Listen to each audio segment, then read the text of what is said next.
የጤና ሚኒስቴር የገባውን ቃል በመካድ የስራ ማቆም አድማው ተጠናክሮ እንደሚቀጥል የኢትዮጵያ የጤና ባለሙያዎች ንቅናቄ ቦርድ ትላንት ባወጣው መግለጫ አስታውቋል።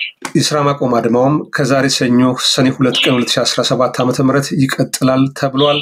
የገባው ቃል ምንድነው የተካደውስ? ይህንን በተመለከተ ከንቅናቄው አስተባባሪዎች መካከል አንዱን አግኝቻለሁ። ዶክተር ስለጊዜው አመሰግናለሁ። እስቲ የመግለጫውን ይዘት ባጭሩ ያብራራልኝ። ጤና ጥበቃ ሚኒስቴር ጋር ውይይት አድርጋችሁ ነበረ። ቃል የገባውና የካደው ነገር ምንድነው? ህዝቡም እንዲያውቀው ይረዳል። እሺ ወንድም አገኘ እናመሰግናለን። እስከዛሬ እያደረጋችሁልን ለነበረውም ድጋፍና ለህዝብ ችግራችንን የማሳወቅ ሂደት እጅግ በጣም አድርገን እውቅና እንሰጣለን፣ እናመሰግናለን።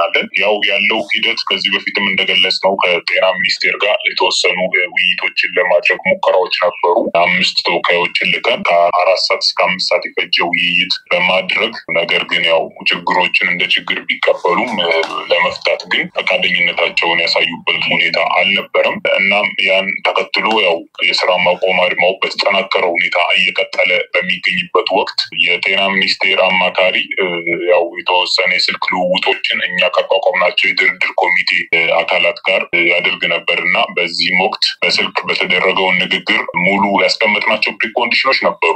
ወደ ስራ ለመመለስ ያስቀመጥናቸው ፕሪኮንዲሽኖች ነበሩ። ያው ቅድመ ሁኔታዎች፣ እነዚያ ቅድመ ሁኔታዎች በመጀመሪያ ደረጃ አላግባብ መብታቸውን በመጠየቃቸው ብቻ የታሰሩብን የጤና ባለሙያዎች በሙሉ እንዲፈቱልን ያለምንም ቅድመ ሁኔታ እንዲፈቱልን ብለን ጠይቀናል። ሁለተኛው ከስራ የተባረሩ እንደገና ከትምህርታቸውም ያው የስፔሻሊቲም የአጠቃላይ የሕክምናም ሆነ የሌሎች የጤና ሙያ ትምህርቶች ላይ ያሉ በዚህ እንቅስቃሴ ተያይዞ የተባረሩትም በአጠቃላይ ወደ ስራቸው እንዲመለሱ ወደ ትምህርታቸው እንዲመለሱ ብለን ጥያቄ አቅርበናል። ሌላ ሶስተኛው ያቀረብነው ይህን ነገር ቢመለስልና ወደ ስራ ብንመለስ እንኳን ከፊል የስራ ማቆም አድማ፣ ከፊል ማለት በጣም አይሲዩ ጽኑ ህሙማን ክፍል፣ ድንገተኛ ክፍል እና ማዋለጃ ክፍሎችን ብቻ ለመስራት ከዛ ውጪ ግን ሌሎቹ ቦታዎች ላይ ላለመግባት መንግስት ይፍቀድ፣ በኋላ ላይ ከገባን በኋላ ለያይቶ እንዳያጠቃን ይህን ቃል ይግቡ በሚል ነበር እና ያው እነሱ ከዚህ ውስጥ ይሄ በተለይ መጨረሻ ላይ ያለውን አሁን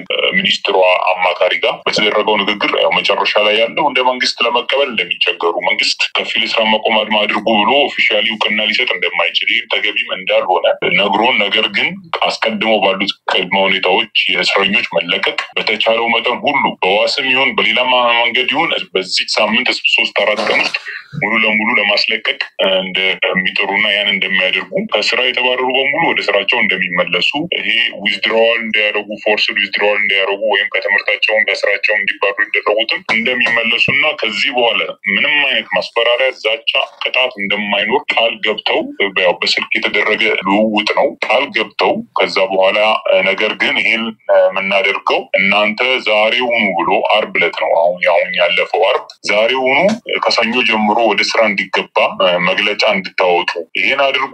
እናንተ ይሄን ካደረጋችሁ እኛ ከቅዳሜ ጀምሮ ቅዳሜ 5 ሰዓት ላይ ተገናኝተን ሚኒስትሯንም ይዤ እናንተ በምትወክሏቸው 10 ሰዎችን አምጥታችሁ ጤና ሚኒስቴርም ከፈለጋችሁ ካልሆነም በፈለጋችሁበት ሆቴል ላይ ንግግሩን ማድረግ መወያየት፣ ሮድማፕ ማውጣትና ቀጣይ እንዴት ሁኔታዎችን በጋራ እንፍታ የሚለውን እንወስናለን ቢሉም እኛ ያንን ሰምተን አምነናቸው ያው የተወሰነ ጥርጣሬ ቢኖርም አምነናቸው ከአጠቃላይ አባሎቻችን ጋር ውይይት ካደረግን በኋላ መግለጫውን እንግዲህ ከሰኞ ጀምሮ ስራው ሁሉም ሰው ወደ ስራው እንዲመለስ የሚል ሁለት ነጥቦችን አስቀምጠን መግለጫ አውጥተን ነበር።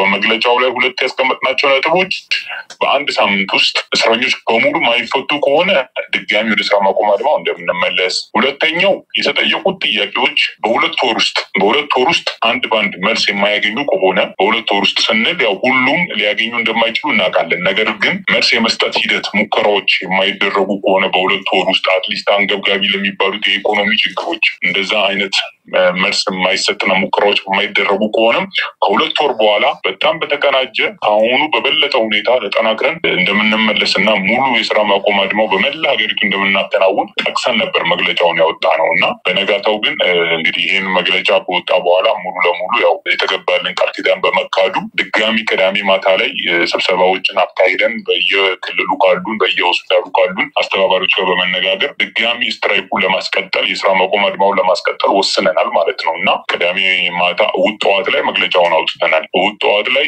ስራ ማንም ሰው እንዳይገባ የገባም እንዲወጣ እና ሁሉም በስራ ማቆም አድማውን አጠናክሮ እንዲቀጥል ብለን ከሰኞ ጀምሮ ከሰኔ 2 ጀምሮ ተጠናክሮ ይቀጥላል የሚል መግለጫ አውጥተናል። ይሄ ነው ያለው ሁኔታ። ያው ዛሬ ላይ መሬት ላይ ያለው ነገር እንግዲህ ያው የተለያየ መንግስት እንግዲህ ታውቃላችሁ አንድ ወር ነው የቆየው። በአንድ ወር ውስጥ ምንም ደሞዝ እየተከፈላቸው አይደለም አባሎቻችን። ስለዚህ ደሞዝ ማለት የጤና ባለሙያ ምንም የለውም እያልን ነው። እርቦናል፣ ተቸግረናል፣ ምንም ምንበላው ምንጠጣው ለልጆቻችን ማስተማሪያም ሆነ የሚበሉት የሚጠጡት የለም፣ ቤት ኪራይ የምንከፍለው የለም ብለን ነው የወጣነው ታውቃላችሁና አሁንም ያው አንድ ወር ከስራ ወጥቶ ምንም ደሞዝ አልተከፈለውም ማለት ምንም ብር የለውም ማለት ነው እና ያው እስካሁንም እንግዲህ በብዙ ችግር ውስጥ ሆኖ ነው ይሄን አንድ ወር በዚህ በተቃውሞና በስራ ማቆም አድማ ጥያቄውን እየጠየቀ የቆየው። አሁን ላይ ግን ያው ከአቅም በላይ ሆኖበት በተወሰነ መልኩ በአብዛኛው ቦታዎች ላይ እኛ ምንም እንኳን ከዛሬ ጀምሮም ተጠናክሮ እንዲቀጥል ስራ ማቆም አድማው ጥያቄ ብናቀርብም የኢኮኖሚ ችግሩ አስገድዷቸው ወደ ስራ የተመለሱና በተለያየ መንገድ ሌላ ስትራቴጂ ተከትለን ጥያቄ እንጠይቅ እያሉ ያሉ እኛም በኢኮኖሚ እዚህ ተዳቀን እንዴት እንችለዋለን በሚል ያው የኛ የቦርዱን ውሳኔ ወደ ጎን በማለት ያው ወደ ስራቸው ገብተዋልና እንግዲህ ቀጣይ ያው ተነጋግረን እንደ ቦርድ ደግሞ ምናልባት የምናወጣው አቅጣጫ ካለ ወደፊት የምናሳውቃችሁ ይሆናል። በጣም ጥሩ። የታሰሩት አልተፈቱም፣ ማስፈራራቱም ቀጥሏል።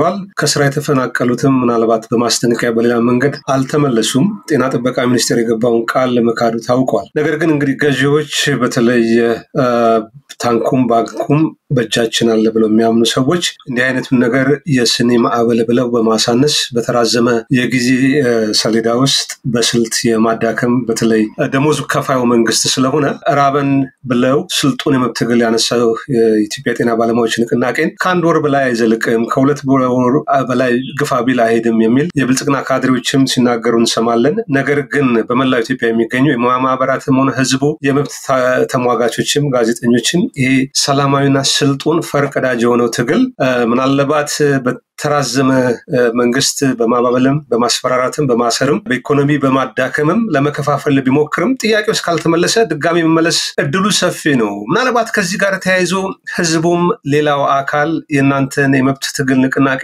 እንዲደግፍ ጥሪ ማቅረብ ከፈለጉ ዶክተር ድሉል ልስጥ። እሺ ወንድም አገኝ አመሰግናለሁ። ያው እንግዲህ አሁን ላይ ጤና ባለሙያው እየተመለሰ ያለው ለህዝብ ከማሰብና ሌላም ደግሞ በሌላ መልኩ ደግሞ ያው እንግዲህ ፋይናንሻሊ ወይም በአቅም በገንዘብ አቅም ምንም ስለሌለው መንግስትም ይህንን አውቆ ስለሆነ ዝምታውን በዚህ ደረጃ ያበዛው ከዛ አንጻር መመለሱን እንዲያውቅና አንድም የተመለሰልን ጥያቄ እንደሌለ ይህ ማለት ደግሞ መንግስት ምን ያህል ህዝቡን እንደሚንቅ ምን ያህል ለህዝቡ ደንታ እንደሌለው እንደሚያሳይ ያው ህዝባችን እንዲያውቅልን እንፈልጋለን። አሁንም ተመለሰን ማለት ሰዎች በአግባቡ ይሰራሉ ማለት አይደለም። በእንደዚህ አይነት አይምሮ በእንደዚህ አይነት ችግር በእንደዚህ አይነት ሁኔታ ወደ ስራ ተመልሶ አንድ አካል ሰውን ሊያክም አይችልም። አይምሮ ነው የሚያክመውና አይምሮ ሰው ጤነኛ ሳይሆን አይምሮ ስለ ምግብ ስለ ችግር እያሰበ ስለ ቤት ኪራይ እያሰበ ስለ ልጆቹ ጤና እያሰበ በፍጹም በተገቢው ሁኔታ ማህበረሰቡን ሊያገለግል አይችልም። ስለዚህ ማህበረሰባችን አሁንም ከጤና ባለሙያዎች ጋር በመሆን በተለያየ መልኩ በተለያየ መንገድ ድጋፉን እንዲገልጽና የጤናው ባለሙያ ጥያቄ የሁሉም የራሱ ጥያቄ መሆኑን በመረዳት መንግስት ላይ ጫና እንዲያሳድር እና ጤና ባለሙያውንም እንዲደግፍ በዚህ አጋጣሚ ጥሬን ማስተላለፍ ፈልጋለሁ። በሌላ በኩል የፊታችን አርብ ወይም ቅዳሜ ጤና ሚኒስቴርና ጠቅላይ ሚኒስትሩ ከተለያዩ የሀገሪቱ ክፍል ከተውጣጡ ጤና ባለሙያዎች ጋር ውይይት ሊያደርጉ ይችላሉ የሚል ጥሪዎች አሉ በየአቅጣጫው የምንሰማቸው። ነገር ግን አሁንም ይህ ህዝብ እንዲያውቅልን የምንፈልገው ይህ የሚካሄደው ውይይት በፍጹም ጤና ባለሙያውን የማይወክል መሆኑን በዚህ አጋጣሚ በደንብ እንዲረዳልን እንፈልጋለን። ማንኛውም የሚደረግ ውይይት ካለም የአሁኑን የጤና ባለሙያዎችን ንቅናቄ እየመራ ከሚገኘው አካል የሚወከሉ በቂ ተሳታፊዎች እንዲኖሩ እንፈልጋለን። በዚሁ አጋጣሚ ቅድም ረስቼው የነበረውና አሁን የምጠቅስልህ 50 ሰው እንዲገባ እንፈቅድላቸዋለን የሚል ቃልም ተገብቶ ነበር ያንን መግለጫ ስናወጣና አሁን ግን አንድ ሰው ምናልባት ልንፈቅድላችሁ እንችላለን አንድ ወንድ ወይ አንድ ሴት በሚል ነው የተካድነው። ይሄን ያህል ነው ክህደቱ። 50 ሰው አዘጋጅተን ሊስት አዘጋጅተን በደብዳቤ እንዲሄድ ሬዲ አድርገን ባለበት ሰዓት ነው አንድ ሰው በቃ እንዴት 50ማ እንዴት ብሎ ይሄን ያህል ነው ክህደት የተፈጸመብንና በዚህ አጋጣሚ 50 ሰው ከጠቅላይ ሚኒስትሩ ጋር ለመወያየት ነው። አዎ ከጠቅላይ ሚኒስትሩና ከጤና ሚኒስትሩ ጋር የሚደረግ ውይይት አለ። እንደ ሀገር አቀፍ ደረጃ እየተደረጉ በክልል በወረዳ ደረጃ እየተደረጉ ያሉ ውይይቶች ነበሩና አሁን ማጠቃለያ ውይይት ከጠቅላይ ሚኒስትሩና ከጤና ሚኒስትሩ ጋር ይደረጋል። ታዲያ የመብት ጥያቄ ያነሳችሁት እናንተን ያላካተተ በየወረዳው በየዞኑ ያለውን ካድሬ ሰብስቦ በተወያዩ የሚለው ነገር ምን ፋይዳ ይኖረዋል? ምንም ፋይዳ አይኖረውም። የሚያሳየው በቃ ህዝብን መናቅ ነው። ኖት ኦንሊ አሁን ህዝብ ፕሮፌሽናል ወይም ጤና ባለሙያ ብቻ የሚደረጉ አይደለም። ባይዘው በተለያዩ ሴክተሮች ላይ በዚህ መልኩ ነው ህዝብ እየተሸወደ ያለው። ከህዝብ ጋር እየተባለ ግን የሚሰበሰቡት ከፓርቲ አፊሊየት የሆኑ ወይም ከፓርቲ ጋር ግንኙነት ያላቸው የፓርቲ አባል የሆኑ አይነት ሰዎች ወይ እነሱ ዘመዶች ነው የሚሰበሰቡት በእንደዚህ አይነት ስም። ግን በህዝብ ስም ነው የሚሰበሰቡት። ከዛ ከህዝብ ጋር ተወያየን እንደዚህ ነው ተብሎ በየሚዲያው ፕሮፓጋንዳ ይሰራበታል። ስለዚህ ህዝብን ማታለል ነው የሚሆነውና ይህ ደግሞ ትክክለኛ አካሄድ አይደለም። ከአንድ ሀገርን እመራለሁ ከሚል መንግስት ከሚል ፓርቲ አይጠበቅም። ስለዚህ የህዝቡን ሮሮ በተለይም ደግሞ የኢትዮጵያን የጤና ሴክተር የማህበረሰቡን ጤና አምራች ማህበረሰብ እንዲኖርና አምራች ማህበረሰብ በደንብ እንዲበራከት የሚያደርገው ጤናው ሲጠበቅ ነው። ጤናው ያልጠበቀ አምራች ማህበረሰብ ሊኖር አይችልም እና ስለዚህ ይህን ጤና እየተጠበቀ ያለን ከፍተኛ መስዋዕትነት እየከፈለ ያለን የጤና ባለሙያ በዚህ ደረጃ ማውረድና ንቆ የነሱን ድምጽ ችላ ብሎ ከፓርቲ ወይም ከፓርቲ አባል ከሆኑ ወይም ደግሞ የነሱ ዘመዶች ጋር ወይም ራሳቸው ከወከሏቸው የተቋማት ኃላፊዎችና አስተባባሪዎች ጋር ውይይት ለማድረግ መዘጋጀት ማለት በፍጹም ተገቢነት የሌለው በጣም የምናወግዘው ነገር ነውና ይህን ህዝብ እንዲያውቅልን እንፈልጋለን። በእርግጠኝነት ሚዲያ ፕሮፓጋንዳ ይሰሩበታል። ነገር ግን አሁንም ህዝቡ በደንብ አስረግጦ እንዲረዳ የምንፈልገው ይህ የሚካሄደው ስብሰባ የኢትዮጵያ ጤና ባለሙያዎችን በፍጹም አይወክልምና ህዝቡ ይህን ትኩረት አድርጎ ከጤና ባለሙያ ጎን ቆሞ ጥያቄያችንን በደንብ እንዲያስተጋባና ድጋፍ እንዲያደርግልን በዚህ አጋጣሚ ጥሪ ማቅረብ ፈልጋለሁ። ወንድማሪ በጣም አመሰግናለሁ ዶክተር። መልካም እድል። የመብት ትግሉን ለማስከበር የምታደርጉት ትግል ጥያቄው እስኪመለስ ይቀጥላል። የህዝብም ድጋፉን በተለያየ መንገድ እያሳየ ነው። እኛም የእናንተ ድምጽ ሆነን መድረኩን እየፈጠርን ማነጋገራችንን እንቀጥላለን። ለማብራሪያው ዶክተር ስለጊዜውም በኤምኤስ ተመልካች ስም ከልብ አመሰግናለሁ። እሺ ወንድማገኝ እኛም በጣም እናመሰግናለን። በርቱ፣ እንበርታ። እንግዲህ ያው ሁሌም ድምጽ ሆናችሁ